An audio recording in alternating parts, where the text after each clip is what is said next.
안녕하세요. 정윤석입니다. 오늘 저는 책을 좀 소개하고자 영상을 찍게 됐습니다. 제목은 뭐냐면요. 요즘 이 책 알고 계신 분도 계실 텐데요. 잊혀진 계절 1편, 2편입니다. 이 책의 저자는요. 김도형입니다. 이름 좀 들어보셨죠?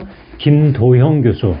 요즘 넷플릭스에서 나는 신이다라는 제목으로 한국의 이단사이비 교주들을 아주 상세하게 다루고 있습니다. 1, 2, 3화가 누구냐 하면 JMS 정명석 교주를 다루고 있는데요. 이 김도영 교수, 이 책의 저자 김도영 교수는 JMS와 1995년부터 JMS 교주가 구속되기까지 여신도 성폭행으로 10년 10년 판결을 받고 그 법정 구속되기까지 14년간의 싸움을 기록한, 아주 처절한 싸움을 기록한 회고록이라고 할 수 있습니다.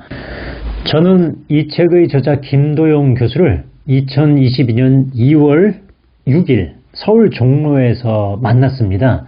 김 교수님을 여신도 성폭행 피해자들이, 여성 성폭행 피해자들이 2006년 4월 18일에 기자회견을 한 적이 있거든요. 그때 만난 이후로 2022년에 만났으니까 거의 16년 만에 만난 거죠. 이렇게 오랜만에 만난 김 교수를 통해서 이 책을 받고 읽어봤어요. 단숨에 읽어봤습니다.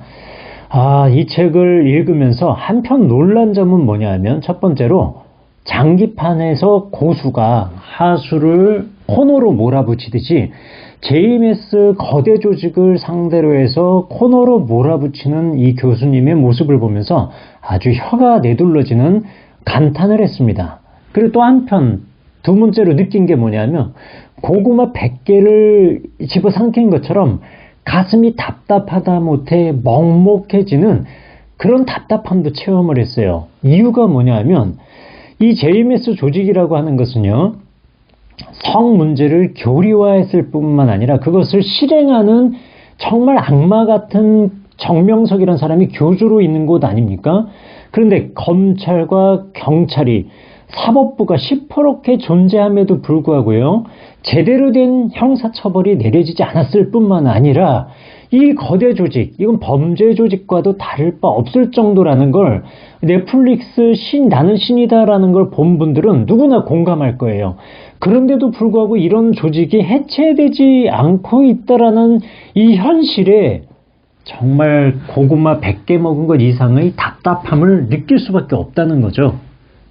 그리고요, 거기서 그치지 않는 게 아니라요, 김 교수가 JMS와 싸우면 싸울수록 이것이 실꼬리가 풀려가듯이 해결이 되는 게 아니고 마치 점점 거대한 늪에 빠지는 듯한 그런 절망감도 맛보기 때문이에요.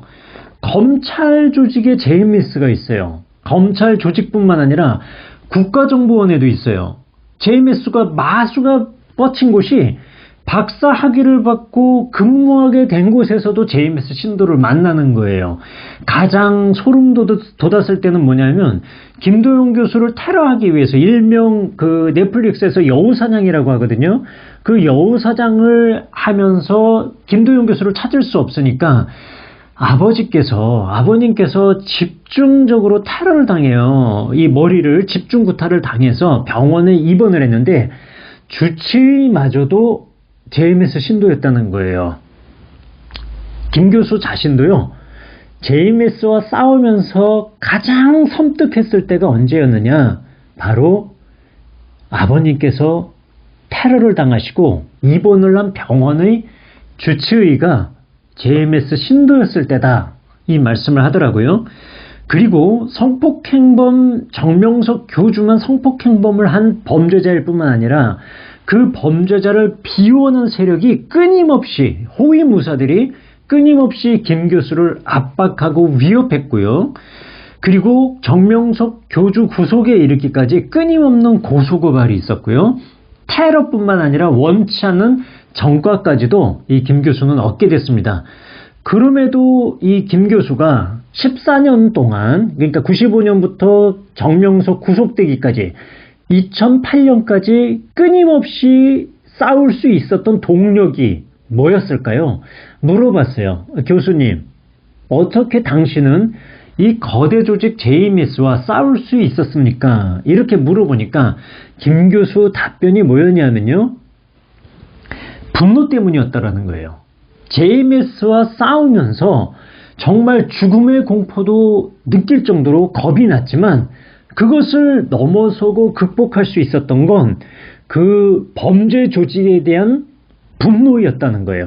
김도영 교수는 도대체 뭐가 그렇게 분노스러웠을까요? 제가 이 책을 읽으면서 정리해보니까 몇 가지가 좀 나오더라고요. 성폭행범이 대한민국 여성들에 대한 성폭력을 교리적으로 정당화하면서 순결을 빼앗는 현실.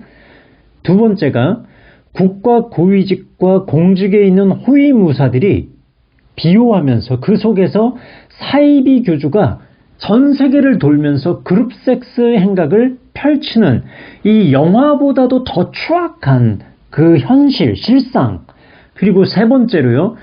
그 만행을 벌이면서도 신도들로부터 메시아로 추앙을 받는 그 부조리함에 김 교수는 걷잡을 수 없는 분노를 느꼈다라는 것이 저의 읽고 난 소감입니다. 그 분노가 김 교수를 버틸 수 있게 했다는 거예요. 그렇다면 또 질문이 생겼어요. 교수님, 만일에 당신이 그 청춘의 때로 돌아간다면, 1995년이죠. 그때로 돌아간다면 다시 이 JMS와 싸울 수 있겠습니까? 이렇게 물어봤더니 싸울 마음이 없다라고 저한테 답변을 했습니다. 왜 그러냐면요. 지금 되돌아보니까 인간이 당할 수 있는 가장 거대한 고통과 아픔을 응축한 그런 청춘의 기간을 보냈다는 거예요. 그 잃어버린 청춘이 너무 아깝고 아파서 자신은 그때로 돌아간다면 자신만만하게 저는 다시 또 그 일을 하겠습니다라고 말하기가 참 어렵다라고 솔직하게 저한테 고백했습니다. 그러니까 정명석 교주는 김도영 교수와의 전쟁에서 졌어요. 지고 전자발찌를 차고 지금은 출소했다가 다시 구속이 됐지만 사실 한 사람 인간이 감내할 수 없는 그런 아픔과 고통을 김 교수는 감내해왔다는 겁니다. 한 사람이 감내하기 정말 어려운 싸움이었죠. 그래도 가장 큰 보람이 있다면 그것은 뭐냐면요. JMS 정명석 교주가 처벌을 받았을 뿐만 아니라 JMS의 피해자들이 이 김도영 교수의 활동에 힘을 얻고 용기를 얻고 자신의 피해를 고백할 뿐만 아니라 김 교수에게 교수님 보면서 내가 힘을 얻습니다라고 이렇게 피드백을 보내올 때라고 그렇게 말씀했습니다. 이 책 잊혀진 계절에는요, 정말 실화인데 그 영화의상으로 매우 흥미진진한 스토리들이 진행이 됩니다. 그뿐만 아니라요, 성폭행 피해자들의 수기도 나오고요, 그리고 정명석 교주가 얼마나 추악한 범죄 행위를 했는지 그런 판결문도 여기에 그대로 실었습니다. JMS 여신도들이 정명석 교주에게 보낸 수용복 사진 같은 것도 나오고요. 정명석 교주가 구속되기까지 얼마나 추악한 실체를 보여줬고 대한민국의 검경과 사법부가 얼마나 물르게 이 거대 조직, 범죄 조직에 대응을 했는지 그 답답함도 여기에 담았습니다. 아무쪼록 넷플릭스 나는 신이다라는 것을 본 분들이 사이비의 실체를 조금 더 정확하게 알고 김도영 교수에게 힘을 실어주기 위해서 이 책 한번 구입해서 봐주시면 좋겠습니다. 그리고 이 책을 구입해서 보실 뿐만 아니라 대한민국에 이단 사이비가 사라지도록 조금이라도 힘을 실어주시길 감히 당부드리고 싶습니다. 그래서 이 시대에 이단 사이비로 인해서 자신의 청춘을 빼앗기는 사람들이 더 이상 발생하지 않도록 정말 건강한 종교에 관심을 가져주시기를 부탁드리겠습니다. 감사합니다.